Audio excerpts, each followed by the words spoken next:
The OSI teaches that everything in the universe happens according to the grand plan. But the stranger that arrived in Halcyon was an unplanned variable. From the moment he landed in Emerald Vale, his actions altered the course of history. The events on Tartarus brought about the end of the board's authority. But the board's mistakes would haunt the colony for decades to come. The damage they left behind would require the work of a generation to repair. Dr. Phineas Wells began reviving a handful of the Hope's colonists. Engineers, scientists, technicians, and intellectuals. They were among the brightest minds the Earth had ever sent out into the stars. The Hope scientists and engineers woke up in a colony descending headlong into total collapse. With no way to return to Earth, they had no choice but to band together and devote themselves to the cause of saving Halcyon. The people of Halcyon were nothing if not hardy.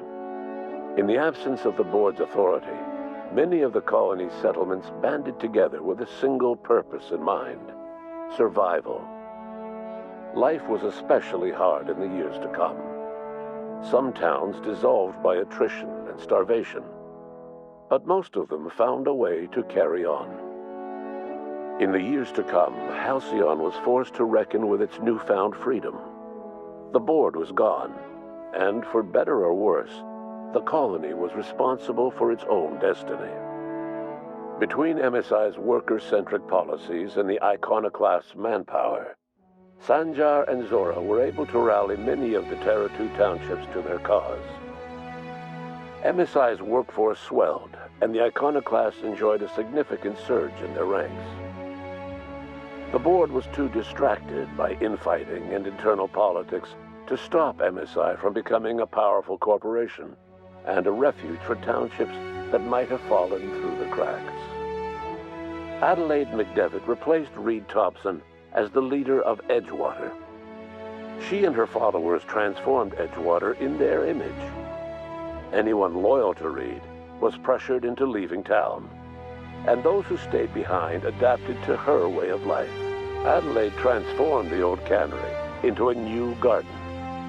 The nearby Edgewater Cemetery provided a convenient source of fertilizer. As for Reed Thompson, it was said that he lasted exactly 2 days outside the walls of Edgewater. Years later, a marauder was found in possession of his hat. Junlei Tennyson fought to protect the Groundbreakers' independence. While the board's influence faded, mechanical difficulties forced her to rely on parts that only corporations could provide. The cost was high, and time would tell if Junlei could balance the work with her aspirations for a better future. The rediscovery of the Hope and the abandonment of the lifetime employment program forced Byzantium to come to terms with some uncomfortable realities about the state of Halcyon. While Byzantines were reluctant to surrender the luxuries they'd grown accustomed to, the board's diminished authority gave them little choice in the matter. Nearly everyone had to learn to make do with less. Some even had to get jobs. It was a dark time indeed. Your influence shifted Ellie's perspective. She finally admitted, albeit grudgingly, that she just might need other people. Sometimes. With a steady income from the life insurance payouts, she was finally able to afford a ship of her own. She hired a small crew and flew supply missions to communities on the fringe. Some of them were even legal. Life in Halcyon was sobering for Felix Millstone. The grand revolution he dreamed of never came. There was no great awakening for the colony, no celebrations in the streets. There was only the hard, desperate work of trying to repair a broken colony. Felix never had a head for numbers, but if there was labor to be done, he was there to help. Eventually, Felix realized that the work of a revolution was done with 2 hands. As much as he enjoyed his adventures aboard the Unreliable, the vicar, known as Max, eventually decided that it was time to move on, to live out the life he had sought so long to create. He knew there were many in the colony who carried burdens much worse than the ones he had struggled with. and he devoted himself to easing their suffering wherever he could. He only ever took up arms again to defend the defenseless. Unshackled from a lifetime of striving and fighting the universe and himself, Vicar Maximilian de Soto was finally at peace. Though Parvati eventually grew comfortable aboard the Unreliable, she never quite came out of her shell. She seemed to prefer the company of Ada to the crew, and she could often be found neck-deep in cables and grease, telling Ada funny stories from her childhood. While the colony fell into chaos, she found an island of relative peace with Ada, and they formed an unusual bond. She decided to remain aboard the Unreliable permanently as its chief and sole engineer. Nyoka returned to Monarch to take another crack at making a permanent life for herself. She formed the Charon Group, a mercenary outfit of ragtag survivalists and wilderness experts. Anyone in need of a guide, or just looking to throw back a beer and swap stories, could find her camping on the trail or clearing an infestation. The SAM unit that accompanied you spread awareness of the product line's superior sanitation and maintenance capabilities across what was left of the colony. This led to a boost in SAM unit sales. Did you know that SAM units are the longest-lasting, toughest-acting cleaning solution in Halcyon? Minister Clark was released from house arrest, and his contact with you gave him a sense of renewed purpose and vigor. Once it became clear that no help would be coming from Earth, he threw his considerable efforts and talents into helping Halcyon manage the crisis before it. As for Dr. Phineas Wells, he spent his remaining years in his orbital lab.